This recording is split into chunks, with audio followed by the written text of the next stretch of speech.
दिवाळी पाडव्याला बायको नवऱ्याला ओवाळते हे तर तुम्हाला माहितीये, पण याचं कारण एक पौराणिक कथा आहे. तर झालं असं की दैत्यराजा बळी हा नावाप्रमाणेच बलवान आणि दानशूर होता. त्याला आवर घालण्यासाठी स्वयं भगवान विष्णूंनी वामनाचं रूप धारण केलं. बळी यज्ञ करत असताना वामनानं केवळ 3 पावलं जमीन मागितली. दानशूर बळीनं क्षणाचाही विचार न करता होकार दिला, पण वामनानं अचानक विराट रूप धारण केलं. 1 पाऊल स्वर्गात तर दुसरं पृथ्वीवर, तिसरं ठेवायला जागा उरली नाही तेव्हा बळीनं स्वतःचं मस्तक पुढे केलं. त्या क्षणी वामनानं त्याला पाताळ लोकात पाठवलं, पण त्याच्या दानशूरतेमुळे त्याला पाताळाचं राज्य बहाल केलं.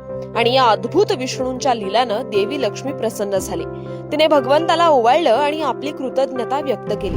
त्या दिवसापासून ओवाळणीची ही पवित्र प्रथा सुरू झाली, जिथे पती पत्नी एकमेकांप्रती कृतज्ञता व्यक्त करतात आणि नातं आणखीन अर्थपूर्ण होतं. बायको नवऱ्याला ओवाळते ती फक्त विधी म्हणून नाही, तर त्याने दिलेल्या आधारासाठी, प्रेमासाठी आणि आयुष्यभराच्या सोबतीसाठी आभार मानण्यासाठी. दिवाळी पाडव्याची ही गोष्ट तुम्हाला माहित होती का? नक्की कमेंट करा आणि अशा माहितीसाठी संवाद सेतूला फॉलो करा.